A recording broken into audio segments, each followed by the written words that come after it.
Hola, ¿cómo están? Mi nombre es Gabriela Peces, soy licenciada en psicología y también tengo un máster en el estudio del comportamiento humano. He trabajado por 7 años como directora del hogar de niños, he realizado mi residencia en Estados Unidos en el Hospital de Niños de la ciudad de Tulsa, Oklahoma, por 10 años en la clínica psiquiátrica para niños, niñas y adolescentes. Y en la actualidad me desempeño como coordinadora de programas de prevención de adicciones y violencia de la Defensoría del Pueblo de la provincia. Bueno, quería darles la bienvenida a esta capacitación sobre Ley Micaela Deporte, que es la Ley 27.499.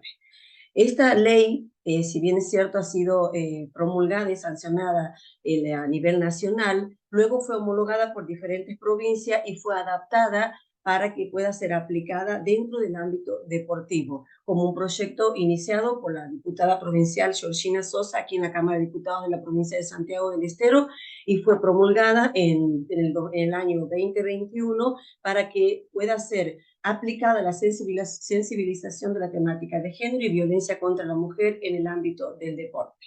Primero, para poner en contexto la ley Micaela, necesitamos estar conscientes de lo que establece y de la responsabilidad que cabe a cada una de las personas que están al frente de una organización deportiva, una organización social, donde nosotros tenemos a cargo, digamos, por la práctica de deportes de niños, niñas y adolescentes, y la responsabilidad que tenemos de poner esta sensibilización en práctica acerca de la temática de género.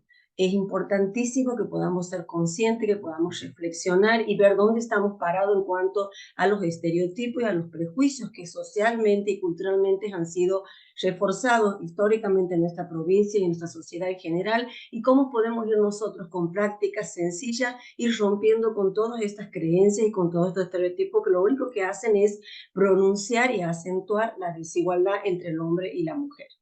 Para poder conocer un poquito más sobre por qué se llama Ley Micaela, sería bueno que nosotros podamos conocer quién era Micaela. Micaela García era una joven de 21 años que estaba estudiando el profesorado de educación física cuando fue víctima de femicidio. Ella vivía en la ciudad de Gualeguay, de la provincia de Entre Ríos, y también era una persona muy activa en cuanto al trabajo social y a través del deporte, que era una herramienta que ella utilizaba para poder llegar a los barrios vulnerables, digamos, a los niños, niñas y adolescentes, a través de jornadas donde ellas utilizaban el deporte para que estos niños puedan estar, digamos, contenidos y alejarlos de alguna manera de la droga y de la violencia. También era una persona que trabajaba activamente en el movimiento Evita y luchaba para que los derechos de la mujer sean respetados. Micaela fue asesinada en el año 2017, fue violada y asesinada por la persona la que la asesinó y le quitó la vida, se llama Sebastián Wagner, está con cadena perpetua, y su padre, el que es conocido por Yuyo García, digamos, él se dedicó a realizar toda una campaña para que esta ley pueda ser promulgada y sancionada por el Congreso de la Nación, y a los pocos meses del fallecimiento, en diciembre del año 2018, fue sancionada y promulgada en enero del 2019. Bien, vamos a ver algunas de las imágenes de Micaela y de sus actividades en los distintos barrios de la ciudad donde ella vivía, trabajaba con niños, realmente esto lo hacía los fines de semana en su tiempo libre, porque también estaba estudiando, así que bueno, eh, la, los senadores y diputados decidieron ponerle el nombre a esta ley, digamos, para conmemorar el trabajo de Micaela y para que de esa manera uno pueda tener en cuenta, ¿no es cierto?, qué importante que es cómo se ha llevado, digamos, la vida de una joven por esta violencia que está lamentablemente instalada en nuestra sociedad y contra la que luchamos. Y en esta capacitación queremos incluir de alguna manera a todos los que trabajan en el ámbito deportivo para que trabajemos juntos en erradicar esta desigualdad. Bien, ahí continuamos viendo unas imágenes de ella y su trabajo social.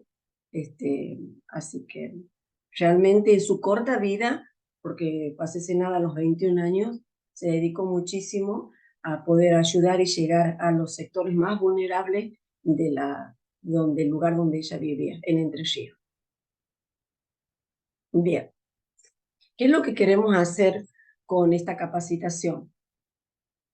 ¿Por qué es importante? Ustedes se ponen a pensar como objetivos, qué es lo que los motiva a incluir esta perspectiva, por qué es tan importante que podamos implementar en nuestras prácticas las perspectivas de género.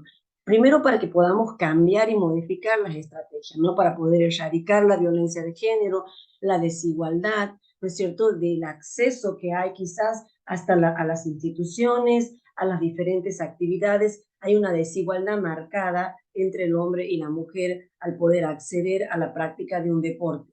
Si bien es cierto, en estos últimos años el protagonismo de la mujer es bastante importante en deporte que quizás antes nunca hubiéramos imaginado, como en el fútbol, que históricamente fue señalado como un deporte masculino.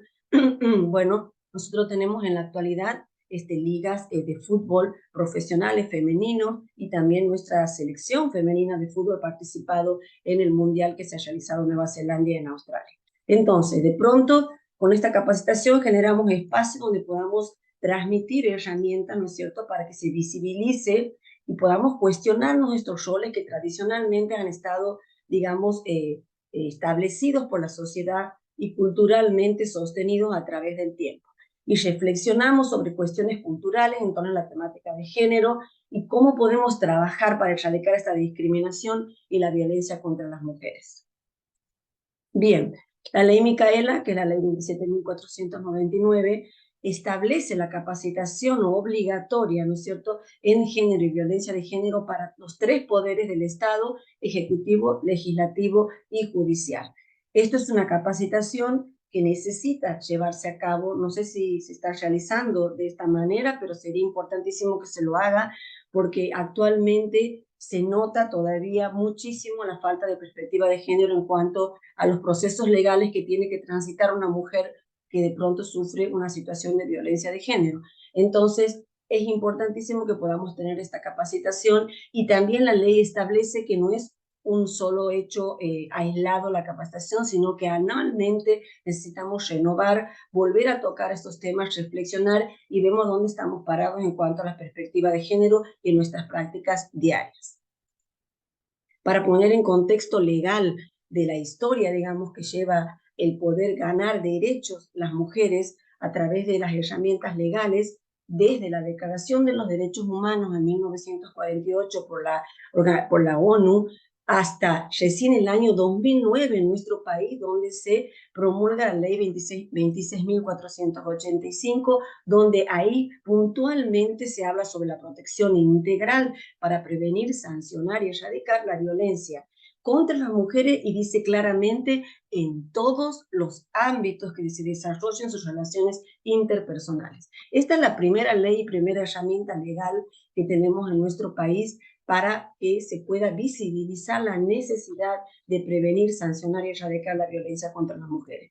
Miren el tiempo transcurrido de la Declaración de los Derechos Humanos en 1948 para recién en el 2009 tener una ley propia de protección de la mujer contra la violencia de género. Y después tenemos en 2017, por 2018, la promulgación de la ley Micaela. Cuando hablamos de perspectiva de género, que uno últimamente le escucha muchísimo este término, pero que es importante que entendamos qué queremos decir con perspectiva de género. A veces en nuestras prácticas diarias, y porque hemos crecido en familia que quizás no se ha tratado este tema, no se lo visibiliza y tienen una mirada diferente, nosotros crecemos, nos volvemos adultos, ¿no es cierto?, y de pronto ejercemos alguna función y repetimos prácticas que la hemos adquirido en el hogar, en la familia, en el ambiente en el que nos hemos relacionado.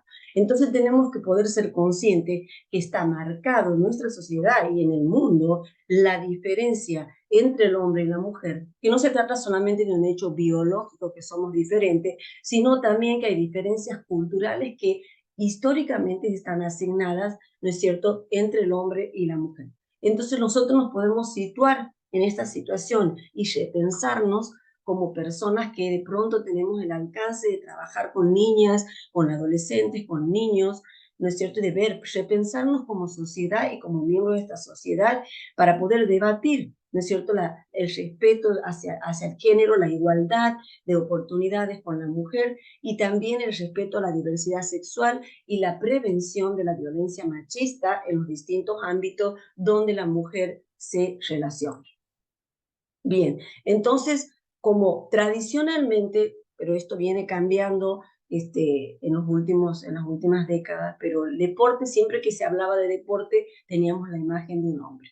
Más allá de los deportes que tradicionalmente han sido asignados para la mujer, como por ejemplo el hockey, el vóley, hoy en la actualidad tenemos que la mujer está siendo protagonista en deportes, ¿no es cierto?, que antes eran considerados exclusivamente para hombres. Y se está dando un lugar y un protagonismo que considero que es muy importante. Aún así, se necesita trabajar muchísimo en la inclusión y en que podamos llegar las mujeres a tener las mismas oportunidades y acceso a la práctica del deporte como los hombres.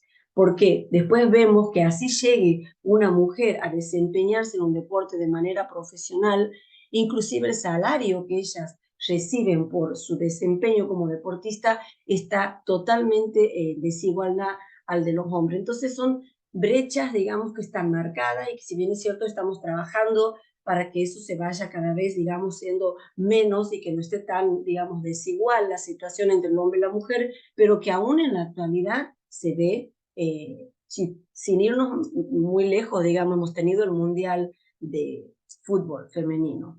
No se ha visto, digamos, ni siquiera en los medios se ha visto, por lo menos yo no lo he visto, cómo se le ha dado, entendiendo, por supuesto, que el fútbol masculino tiene toda una historia y lleva muchísima gente por detrás y fanáticos, hombres y mujeres, pero no se ha observado, digamos, en cuanto a cómo se ha promocionado a través de los medios el fútbol, digamos, femenino y la participación de la selección argentina en el Mundial.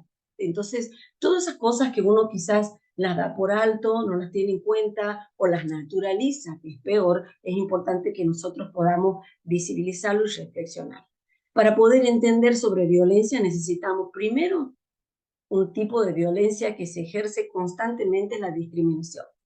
Y la discriminación, ¿no es cierto?, en la sociedad se refiere a un trato excluyente que hago hacia una persona, ¿no es cierto?, porque tengo una diferencia cultural, por su identidad sexual, por su aspecto físico, por su género, por diferentes motivos. Pero es algo que lo vemos diariamente, digamos, no solamente en el ámbito del deporte, sino que en una simple atención al público, en cualquier oficina que ustedes puedan asistir para realizar un trámite, se ve este tipo de discriminación que existe hacia personas que a lo mejor se ven diferentes, se visten diferente o tienen una diferencia cultural con el que está ofreciendo la atención. Bien. Después necesitamos nosotros diferenciar los tipos de discriminación. Tenemos la discriminación socioeconómica, como la había mencionado anteriormente, ¿no es cierto?, que viene de la condición económica de la persona, que eso si bien es cierto, siempre tratando de poner en el contexto del deporte, considerado como una herramienta social de un alcance inmenso y donde tendría que haber una cohesión, que es la característica del deporte, donde todos nos igualamos, porque hay un interés en común, que es el deporte que decidimos practicar. Aún así, hay ciertos deportes donde está marcada la discriminación por la situación económica de la persona que quiera participar, y también tenemos chicos y chicas que no pueden participar de ciertos deportes porque la situación económica no se los permite. Bien, después la discriminación de género, como la veníamos mencionando, ¿no es cierto?, en las distintas disciplinas deportivas.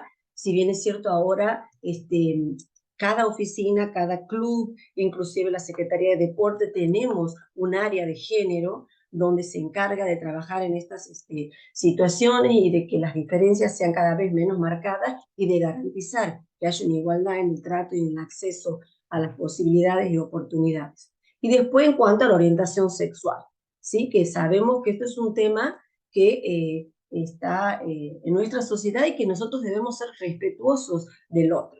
Que la identidad sexual de la otra persona no sea un impedimento o un motivo para excluirla de la práctica de un deporte o de participar de cualquier actividad recreativa. Necesitamos como sociedad nosotros evolucionar y poder tener esta mirada inclusiva y respetuosa del otro. Bien, también es importante que podamos diferenciar entre dos conceptos, que es el sexo y el género. Inclusive en la actualidad, cuando uno habla con personas les cuesta mucho entender esto o quizás la manera en que ellos digamos, han crecido, tienen un discurso bastante arraigado, digamos, en cuanto a que el que nace hombre tiene que ser hombre y el que nace mujer es mujer. Sin embargo, estamos viviendo una realidad diferente y necesitamos nosotros, como miembros de la sociedad, el poder reflexionar sobre esto y ser respetuoso del otro. Entonces necesitamos respetar al otro más allá de su identidad de género. El sexo se refiere exclusivamente a una condición biológica de la persona. Cuando nacemos y nos ponen en una ficha que completan en el centro asistencial o de salud al que hayamos nacido, si somos hombre o mujer. Eso es el sexo biológico. Ahora, el género es una identidad, una categorización social. ¿No es cierto? La sociedad me está diciendo que ciertas actividades tienen que ser exclusivamente para hombre o para mujer. Sin embargo, sabemos que esto puede cambiar, ¿no es cierto? Porque puedo nacer con un sexo e identificarme con un género diferente. Bien, entonces hablamos de la identidad sexual. Sí que es un proceso muy personal e íntimo de cada persona y que inicia en la niñez y continúa en la adolescencia y se termina en la juventud, en los primeros años de la juventud. Es cómo nos identificamos nosotros, ¿no es cierto? Mi identidad sexual es muy personal y va más allá, ¿no es cierto?, de mi condición biológica. Entonces, independientemente del sexo biológico, es cómo me identifico y entonces una manifestación personal de mi propio género. Bien, la identidad de género, que es un concepto también que es muy personal y que uno la va desarrollando. Y nos cuesta mucho pensarnos, digamos, diferentes, porque tenemos una sociedad que, a pesar de todos los cambios y de todo lo que se habla y de que somos conscientes porque convivimos con personas, digamos, que tienen una diferente identidad de género, hay una cierta resistencia de la sociedad y está marcada en algunos sectores del deporte a aceptar esta identidad de género diferente a mi condición sexual, ¿no es cierto? Que puede coincidir o no puede coincidir con mi sexo biológico asignado y que tengo toda una variedad de identidades que puede ir desde una heterosexual a una identidad gay, lesbiana, transgénero, bisexual y cualquier otra identidad sexual con la que las personas se puedan identificar. Entonces es importante que seamos conscientes y que seamos respetuosos, ¿no es cierto? Tengamos esta empatía hacia las personas y no una actitud, digamos, llenas de prejuicios y discriminatorio hacia las personas con una identidad sexual diferente. Bien, los roles y estereotipos de género.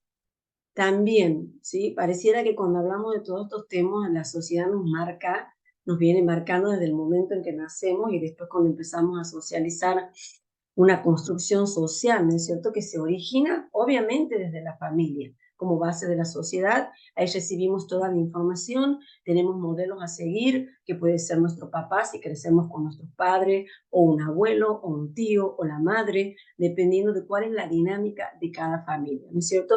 Entonces es nuestro núcleo de pertenencia. Y ahí nos empezamos a incorporar las primeras información de estos estereotipos y estos roles. Sí que también se está observando cambios en eso. Porque, por ejemplo, para darles un ejemplo concreto y simple, antes, siempre que nosotros si teníamos una nena, un hijo, una hija, diferenciábamos los juguetes, diferenciábamos los colores, todo lo rosa para la mujer, todo lo celeste o azul para el varón, cuando comprábamos un regalo para un cumpleaños o un regalo para Reyes, siempre tratábamos de asegurar que para la mujer sean muñecas, jueguitos de cocina, como que marcando los estereotipos que la sociedad nos delimita a cada uno de nosotros. Y para el varón, las armas, los camiones, el electricista, todo el set esto de herramientas, o sea, cuando en realidad, en la actualidad nosotros estamos viendo que hay un cambio, porque las profesiones y los trabajos y los oficios que antes eran exclusivos para hombres están siendo ejercidos y ocupados por mujeres y viceversa. Entonces, es importante que podamos tener esta mirada, porque esto nos va a ayudar a nosotros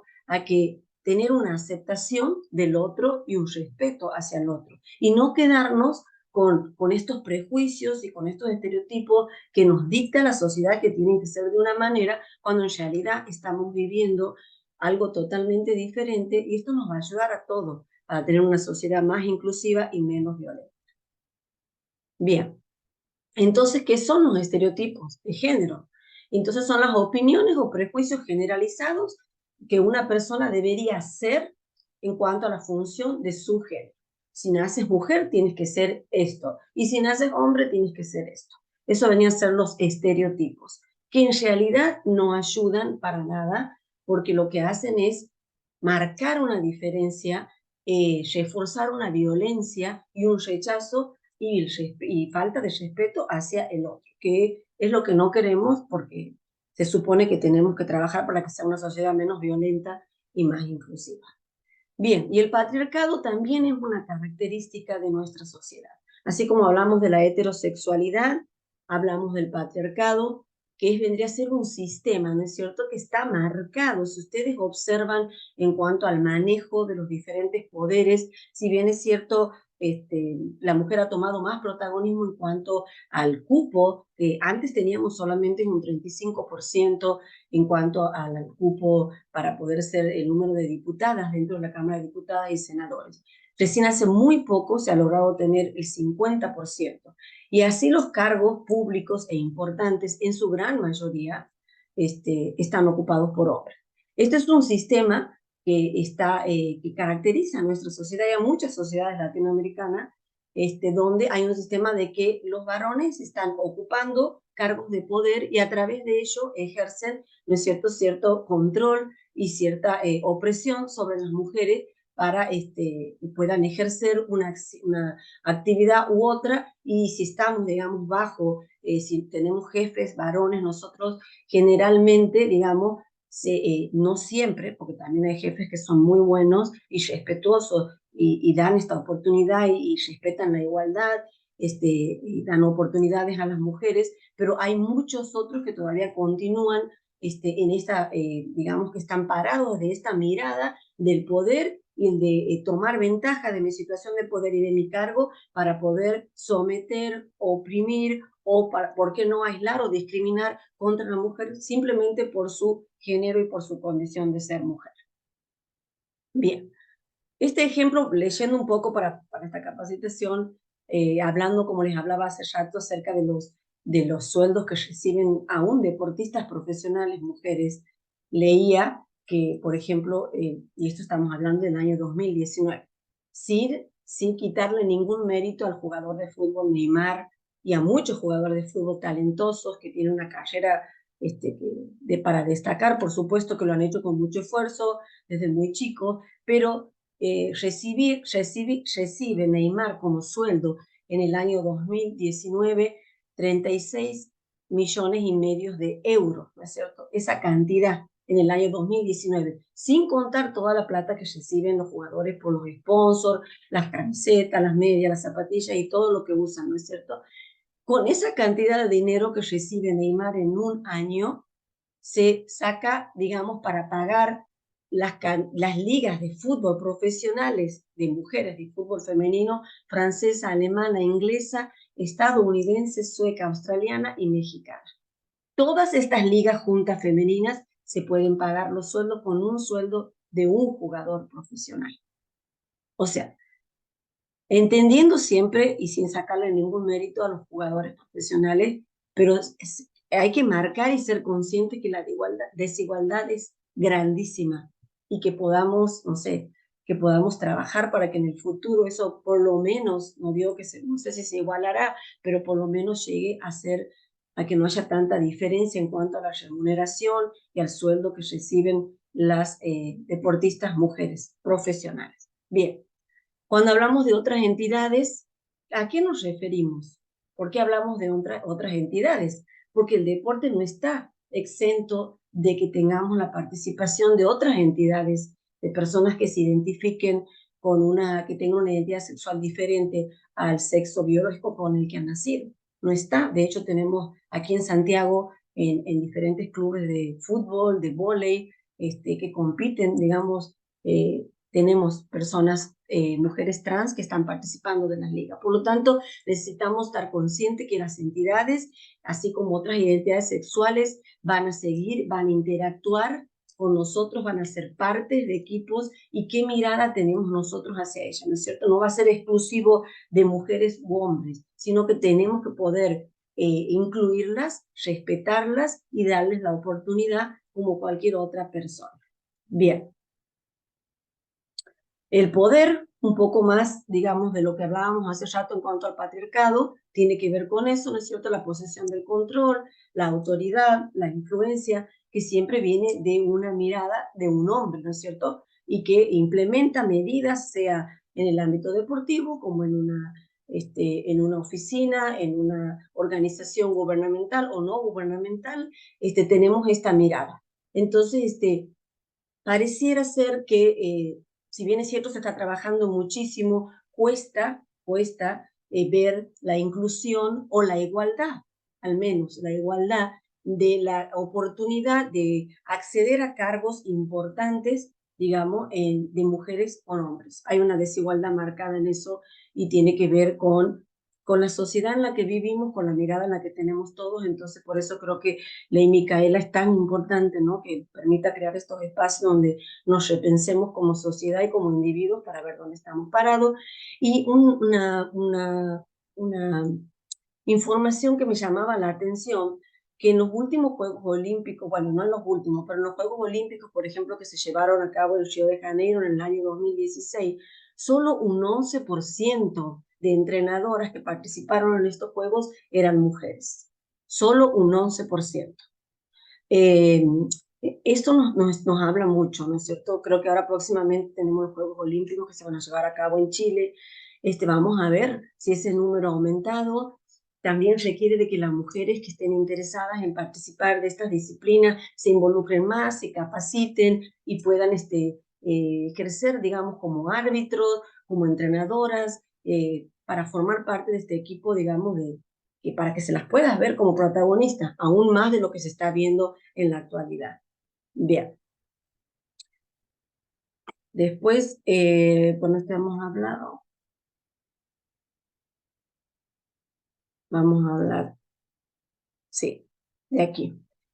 Un poquito este cuadro comparativo que lo quería poner ahí, que digamos, si bien es cierto, muchas cosas han cambiado, porque cuando hablamos de roles entre el hombre y la mujer, eh, siempre se le asigna al hombre el rol de que, digamos, el hombre que produce, que trae el dinero a la casa, pero como ahora la dinámica de la familia ha cambiado muchísimo y tenemos madres solteras que están a cargo del cuidado de sus hijos y llevando también la responsabilidad de la economía de los hogares, eso también se está modificando, ¿no es cierto? Pero históricamente se le asignaba al hombre un rol reproductivo, digamos, productivo, y a la mujer reproductivo. ¿Qué quiere decir? Te quedas en la casa, cuida a los hijos. Bueno, digamos, esa era la función. Eso está cambiando porque vemos que la mujer, aparte que la situación económica también así lo amerita, trabajan, atienden de sus hijos, atienden de la casa, y que los hombres también colaboran en todos estos roles que se van dando en la dinámica familiar. Las funciones, el trabajo, ¿no es cierto? Estaba siempre separado en que el trabajo fuera de la casa era exclusivo del hombre, dentro de la casa de la mujer, ¿no es cierto? Entonces, como que, y ciertos oficios específicamente destinados para el hombre y para la mujer. Todo eso está cambiando, si bien es cierto, hay ciertas familias que les cuesta el establecer que toda la tarea de la casa tiene que ser compartida y que tiene que haber una cooperación de los miembros de la familia y no exclusivamente, porque todavía se sostienen dinámicas familiares donde la mujer, a pesar de que va a trabajar y fuera del hogar, vuelve y tiene que encargarse de la comida, de la limpieza, de los hijos y todo lo demás. Entonces, si bien es cierto, eso está cambiando, todavía necesitamos seguir evolucionando, ¿no es cierto?, esa área. Y después los lugares, ¿no es cierto?, siempre como que la mujer fuera del hogar, ¿no es cierto?, el lugar de esparcimiento, el hombre siempre se le asignaba esta posibilidad de salir, de tener algún tipo de recreación, la mujer dentro de la casa. Bueno, pero todos estos roles que ustedes observan en el cuadro se va modificando a través de los años, y esperemos que continúe, que llegue un momento en que no tengamos esta separación de roles entre hombres y mujeres, donde podamos encontrar una igualdad y podamos compartir estas responsabilidades y roles. Bien. Antes de hablar de la violencia en sí, necesitamos marcar y destacar qué es el machismo, ¿no? Que es otra característica. Ya vamos nombrando varias características acerca de nuestra sociedad. Hayamos dicho que era una sociedad heterosexual, binaria, con un sistema de patriarcado, de poder, y ahora hablamos del machismo. Bien, ¿qué es el machismo? Decimos nosotros. Porque muchas veces lo nombramos, lo mencionamos en conversaciones, pero quizás no dimensionamos, ¿no es cierto?, de qué se trata. Pero es un conjunto de actitudes y comportamientos y prácticas actuales que los vemos constantemente, donde generalmente discriminan, ¿no es cierto? Ponen a la mujer en una situación de desventaja en cuanto al hombre y tenemos comentarios y actitudes discriminatorias y despectivas hacia las mujeres. Y que a veces cuando este machismo está bien pronunciado y no se hace nada, digamos, para revertir o modificar estas actitudes, llegamos a la violencia de género, ¿no es cierto?, donde se utiliza la violencia propiamente dicho como un método para sumisión y para poder lograr, digamos, el control de la otra persona. Pero esto es algo que está en nuestra sociedad. Lo vemos a diario. Y lo que ocurre muchas veces es que está naturalizado. Hay ciertos comentarios que hacemos y que escuchamos quizás entre familiares, entre amigos, en el trabajo, y lo naturalizamos. Como que lo aceptamos como sociedad, nadie dice nada y continuamos. Entonces, estas actitudes, si no hacemos nada al respecto, lo único que hacen es reforzar esta diferencia y seguir manteniendo este trato violento y discriminatorio hacia las mujeres. Bien, la violencia. Vamos a hablar de la violencia. Se dice que las personas no nacen violentas, ¿no?, que es una conducta que uno la va aprendiendo a través de los modelos que ha tenido durante su crecimiento y su evolución, digamos, psicológica y física desde la niñez a la adolescencia y juventud. Pero sí es un acto intencional. Es un acto intencional de producir un daño físico, puede ser un daño psicológico, digamos, hacia una persona o hacia un grupo de personas. Y los motivos pueden ser diferentes o puede no haber ningún motivo, ¿no es cierto? Pero simplemente porque la otra persona usa la violencia como herramienta para poder someter, para poder obtener las cosas como desea y para tener el control de la situación, entonces la usa digamos, para producir un daño intencional en la otra persona. Entonces tenemos que tener en cuenta esto. Es un acto intencional. Uno no golpea y después pide disculpa y no he tenido la intención de lastimar. Tenemos que poder como adultos y también desde muy temprana edad, desde la niñez, poder gestionar nuestras emociones, ver cómo nosotros manejamos nuestras emociones, cómo las expresamos y si hemos aprendido una manera inapropiada de expresarlas, incorporar nuevas herramientas que nos permitan resolver conflictos y resolver situaciones conflictivas o problemas, discusiones con compañeros, con familiares, con mi pareja, con mis hijos, de una manera saludable. Bien. Decimos, ¿de dónde construimos estos modelos? Porque somos muy diferentes, ¿no es cierto? De una persona a otra hay una diferencia y miramos nosotros dónde aprendemos, dónde adquirimos esta manera de relacionarnos, de tratar al otro. Tiene mucho que ver la familia, por supuesto, porque es el primer lugar donde nosotros empezamos a relacionarnos y donde aprendemos e incorporamos estos hábitos. También está moldeada por factores sociales y culturales, por experiencias con relaciones cercanas. Vemos cómo, si hemos visto cómo nuestros padres se relacionaban, nuestros abuelos, nuestros tíos, si había violencia o no, o cuál era el trato que tenían, vamos incorporando estos modelos. También los medios, a través de los medios de comunicación, bueno, los roles establecidos en la sociedad y los matrimonios o parejas, digamos, que hemos tenido como modelos, que podíamos ver cuál era la dinámica en la relación de mis abuelos, cuál era la dinámica entre mis padres, cómo se comunicaban o no se comunicaban, o cuando lo hacían de manera violenta. Todos estos modelos, digamos, los vamos incorporando desde muy temprana edad. Por eso es que es importante que podamos ser conscientes, ¿no es cierto?, de nuestras emociones y de cómo las manejamos y de qué manera las expresamos.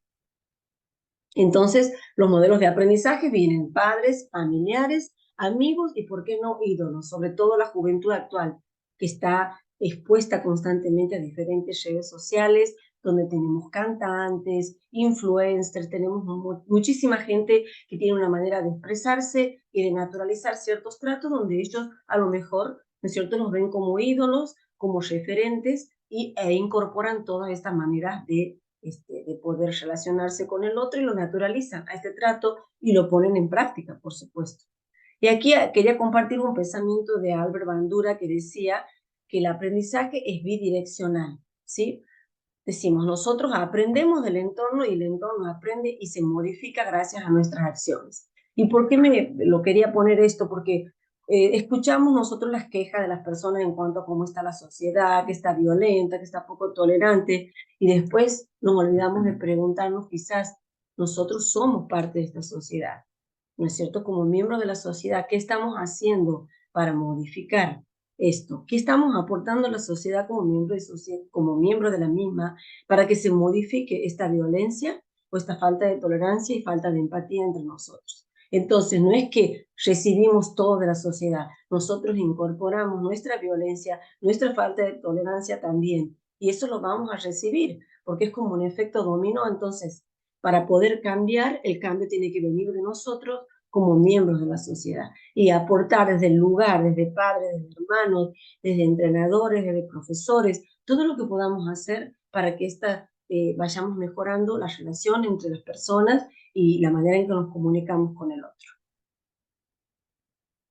Bien, entonces, para reforzar, digamos, el concepto que la violencia y los malos tratos no son conductas innatas. ¿Qué quiere decir? No nacemos con esta conducta. Nosotros las aprendemos, las naturalizamos, ¿sí? Las justificamos y las ponemos en prácticas.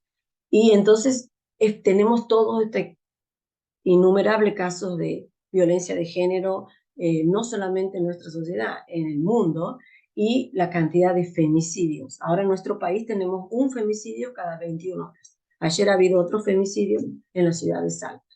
Es algo que lamentablemente, si bien es cierto, tenemos organismos en el área judicial específico. Aquí en Santiago tenemos el juzgado de género, tenemos oficinas, fiscalías de género. Bueno, muchísimas oficinas no dan abasto para la cantidad de denuncias de situaciones de violencia de género.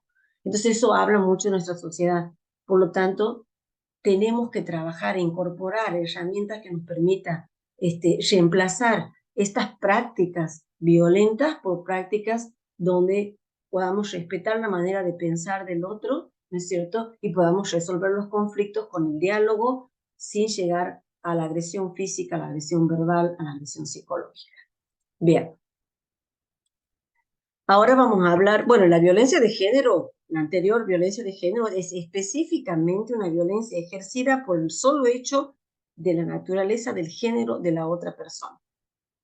Llámese contra mujeres, niñas, contra la comunidad LGBTQ+, con cualquier identidad sexual, solamente es porque por su condición de género. Es la violencia que se sufre. Y lamentablemente hay muchas cosas, costumbres que se van transmitiendo, ¿no es cierto?, de generación en generación, que dificultan mucho que esta violencia vaya mejorando. Por lo contrario, a pesar de que hoy hay muchas personas que tienen una apertura y el respeto hacia diferentes identidades sexuales, igual esta violencia de género se sigue manifestando y pareciera que estamos en una situación delicada en cuanto a esto. Por lo tanto, es importante que todos podamos aportar algo desde el lugar que nos toca como miembros de la sociedad. Bien, después necesitamos diferenciar qué tipos de violencia, porque no es un solo tipo de violencia. A veces hay muchos tipos, por ejemplo, la primera manifestación de violencia es la violencia psicológica, que es una violencia muy sutil que se va, digamos, manifestando a través de comentarios, a través de humillaciones, de insultos, o de pronto inclusive el cuestionar la manera en que uno se viste. Empezamos de manera muy sutil a instalar esta violencia. Sobre todo se da en relaciones, digamos, de pareja, ¿sí? Y al principio naturalizamos o creemos que va a pasar, que es algo del momento y con el tiempo eso va a disminuir. no le damos la importancia necesaria, pero es una violencia que es muy fuerte, deja marcas, si bien es cierto, no deja marcas físicas, pero la autoestima de la persona se ve afectada considerablemente y esto va preparando lamentablemente el camino a que si mantenemos este tipo de relación con la persona que ejerce la violencia psicológica, pasamos a la violencia física. Porque cuando los comentarios y las humillaciones no han logrado controlar una conducta que a mí me molesta del otro, cuando no tendría que ser así, porque tiene que ser el respeto a que cada uno como individuo, ¿no es cierto?, pueda desarrollar sus actividades, mantener sus amistades y tener su vida, digamos, sin el cuestionamiento del otro, sin la prohibición y el control. Cuando las humillaciones y los comentarios denigrantes no funcionan, llegamos a la violencia física, ¿sí? Y ya estamos en un problema serio porque la víctima se encuentra muy vulnerable y psicológicamente muchas de las víctimas que llegan a la violencia física no están capacitadas ni siquiera para hacer la denuncia, porque han venido sufriendo una violencia psicológica, después pasan a la física y naturalizan y creen que esto puede cambiar, que esto se puede modificar con el tiempo, vienen, digamos, el arrepentimiento de la persona que agrede, que va a cambiar sin la ayuda de un profesional, sin la voluntad realmente consciente de querer cambiar esto, esto no cambia. Esto se pone cada vez peor y de hecho después tenemos todo el número de femicidios que sufren las mujeres, ¿no es cierto? No solamente aquí en Argentina, sino en el mundo. Después tenemos la violencia sexual, que es una violencia que también les cuesta mucho denunciar a las mujeres, porque esta violencia, la violación, no necesariamente y exclusivamente se hace de una persona desconocida a la otra, sino que puede existir la violación dentro de una pareja, dentro de un vínculo de convivencia de años, de un noviazgo, matrimonio, de cualquier tipo de pareja. Puede existir la violación. Cuando la otra persona no quiere o no hay una relación sexual consensuada de ambos y se impone la otra persona, en este caso, por ejemplo, si hablamos de un hombre, se impone y somete a la mujer sexualmente, es una violación. Lo que ocurre es que muchas mujeres con las que hablamos piensan que por estar, digamos, en una relación y que conviven o de noviazgo, no necesariamente conviviendo. Entonces esto es algo que tiene que pasar sí o sí, más allá de que la voluntad de ella esté o no esté considerada. Y de hecho el hombre también supone, ¿no es cierto?, que si es la novia, la mujer o con quien tiene una relación, si él tiene la necesidad de tener una relación sexual o quiere tenerla, la va a someter como sea. Esto es una violación.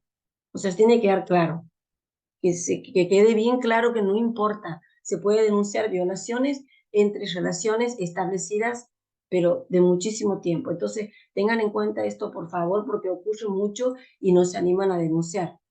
Después tenemos la violencia económica, que también es conocida, digamos, porque hemos, en mi caso, que acompaño muchísimas mujeres que vienen, digamos, a tribunales a iniciar el proceso legal y denuncias de violencia de género y de divorcio y todo lo demás, la violencia económica es un motivo por el que muchas mujeres continúan en relaciones violentas. ¿Por qué? Porque cuando llega el momento de que no soportan más la violencia física, quieren separarse y se ven en una situación en que no tienen un trabajo, no tienen digamos, una entrada, un sueldo o alguna entrada económica, algo que les permita a ella poder disponer de dinero para poder salir de esa relación y más aún y sobre todo cuando hay niños de por medio, porque eso implica que tenemos que disponer de dinero para poder, digamos, cubrir los gastos que implican la crianza y el cuidado de los niños y niñas. Entonces, la violencia económica se ejerce cuando, por ejemplo, queremos cortar una relación, nos sentamos, hablamos, pedimos, nos tenemos que separar y vienen todas estas amenazas de que no vamos a pasar ningún dinero, si vos te vas no va a haber ninguna ayuda, voy a cortar esto, no vas a tener dónde vivir, te tienes que ir de la casa, bueno, todas estas amenazas que ocurren, que pasan actualmente, entonces es una violencia ejercida, digamos, desde el lado de la persona que a lo mejor tiene una mejor situación económica y que sabe que la persona que quiere romper la relación va a necesitar, y sobre todo que los niños generalmente van con las madres, esta ayuda económica importante. Entonces la ejercen solamente para mantenerlas en la relación y, bueno, y se mantienen estos vínculos, digamos, que no son para nada saludables.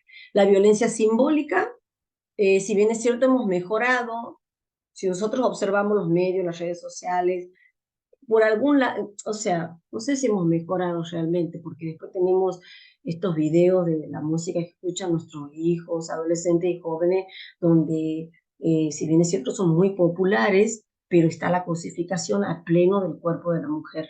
O sea, en los videos ustedes ven las mujeres semidesnudas, mostrando sus partes del cuerpo, digamos, resaltando ciertas partes. Entonces, los chicos los escuchamos cantar, repetir. Entonces, es una violencia que está, digamos, ahí, se mete en nuestras casas, en nuestros hogares, en la mente de nuestros niños, a través de las redes sociales, de la televisión, pero siempre utilizando el cuerpo de la mujer, y es algo que se ha naturalizado, lamentablemente, inclusive muchas mujeres lo naturalizan, pero nos estamos exponiendo y poniendo en una situación de vulnerabilidad. Bien, y la violencia política en cuanto a cuando se ejerce una cierta, se impide el ejercicio de ciertos cargos políticos, participación política de la mujer, digamos, simplemente por su condición de ser mujer. Eso va cambiando, como les estaba hablando hace un momento y les decía que el cupo de un 20, de un 35, ahora tenemos un 50%, vemos muchas mujeres involucradas en la política, eso está cambiando. Eso nos permite tener una mirada diferente en cuanto empezamos a sancionar leyes, o, tenemos esta mirada, pese a que tengamos la mirada del hombre y de la mujer y haya una igualdad en cuanto al número para que pueda tener esta perspectiva de género cuando se trata de sancionar y promulgar leyes. Bien, no puedo dejar de mencionar el acoso sexual. Si bien es cierto, la ley dice, la ley 27.501 dice acoso sexual callejero, no está exclusivamente limitada a lo que ocurre en la calle o en un lugar público. También se refiere a los lugares donde las personas pueden estar, digamos, van diariamente para la práctica de alguna actividad recreativa o deporte. Tenemos que tener mucho en cuenta los comentarios que hacemos acerca de los cuerpos de la mujer, la ropa que utilizan. Sabemos que algunos deportes requieren de indumentaria como shorts o trajes de baño, cosas que hacen, digamos, propiamente la naturaleza del deporte. Entonces, la mirada que tenemos hacia eso, tenemos que cuidarlo en cuanto, es que no está bien tampoco, o sea, no es cuidarnos, no es la palabra correcta. No está bien comentar sobre el cuerpo del otro, y menos si es ajustado o no es ajustado el short, si es muy corto, o sea, el cuerpo del otro se lo respeta, cómo está vestido, o sea, todas esas cosas están de más. Eso no puede seguir pasando, aunque ocurre, porque hemos recibido en la Defensoría muchas denuncias de que en lugares donde se practica deportes como natación han sido acosadas muchas chicas por profesores, digamos, que desempeñan diferentes roles. Entonces esto sigue pasando. Tenemos que tener en cuenta que esto está prohibido y que hay una ley. Se nota una cierta diferencia en la calle en cuanto a cómo uno antes cuando caminaba, chicas jóvenes que caminan, a veces que si tenemos el típico comentario en muchas de las jornadas que he realizado en diferentes lugares de la provincia, me dicen, bueno, ellas también se ponen esos shorts cortos, usan estas polleras cortas, ellas buscan que les digan, no, nadie busca nada. Todos tenemos derecho a vestirnos como nos veamos bien, como nos guste, sin tener que cuidarnos o ir con miedo por la calle caminando a que nos hagan algún comentario, que nos hagan sentir incómodas, que nos denigren o que nos cosifiquen.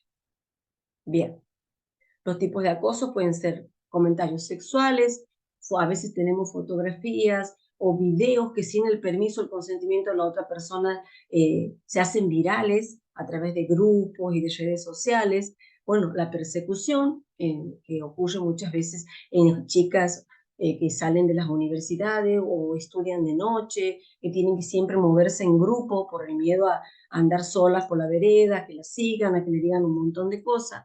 La masturbación en público, ¿no es cierto? Porque ha ocurrido, hemos tenido aquí en Santiago casos de denuncias de personas que lo estaban haciendo en plazas mientras los niños y niñas jugaban. Entonces, el mostrar las partes íntimas, bueno, y los gestos obscenos. Así que vamos a ser conscientes de todo esto. Y para el ciclo de la violencia creo que es importante. Creo que en algún momento todos de alguna manera, sea en el trabajo o con las mismas chicas que los que son entrenadores o entrenadoras de adolescentes, jóvenes que empiezan a tener sus primeros noviazgos, que pueden verse involucradas en algún tipo de relación violenta.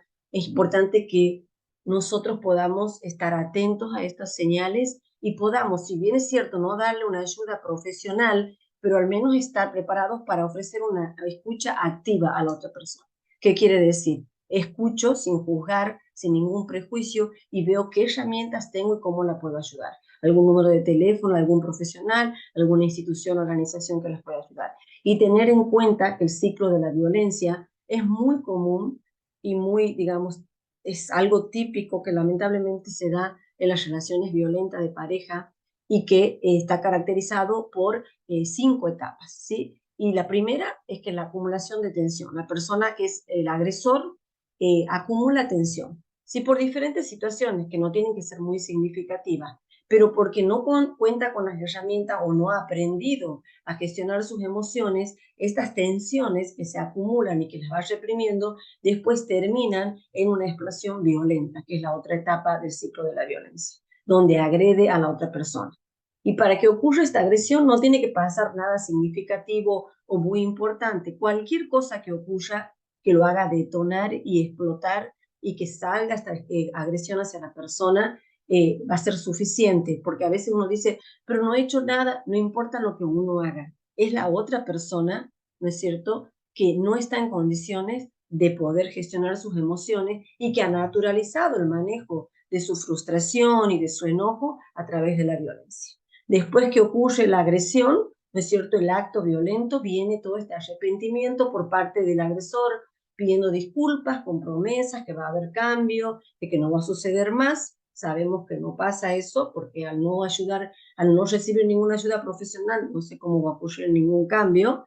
Bien, y después tenemos la reconciliación, donde las parejas vuelven, ¿no es cierto?, a restablecer este vínculo, pensando que este cambio realmente va a ocurrir y exponiéndose de nuevo la víctima a una nueva situación de violencia.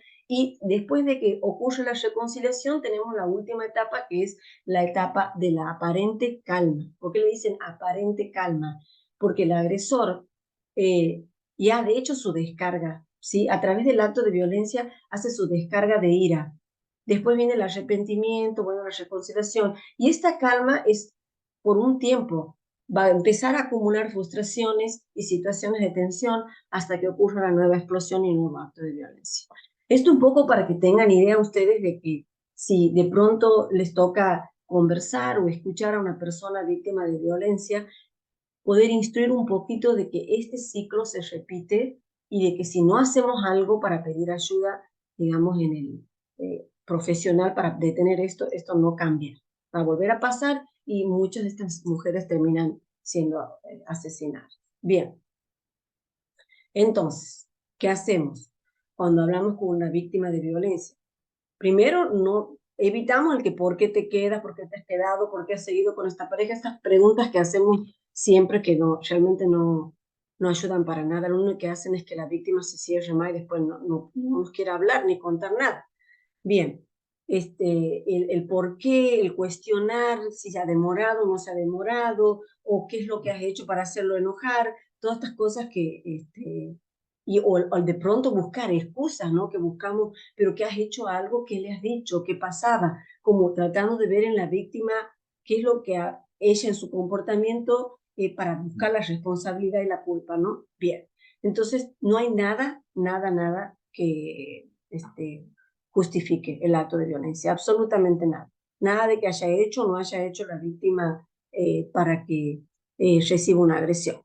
Bien, entonces, una vez que hemos hablado de toda esta situación, vamos a hacer un pequeño resumen. Eh, Tengamos en cuenta que hemos empezado a hablar del marco legal de los derechos adquiridos desde la Declaración de los Derechos Humanos hasta el 2009, la cantidad de años que ha llevado el poder adquirir todos estos derechos, la ley en el 2009 de protección integral, la ley Micaela, después tenemos la ley de identidad de género también en el 2011, muchas herramientas legales, ¿no es cierto?, que van reforzando de alguna manera para que los derechos de las mujeres sean respetados y sean y poder erradicar esta violencia. Pero aquí, o sea, después de recibir toda esta información, ¿qué hacemos nosotros?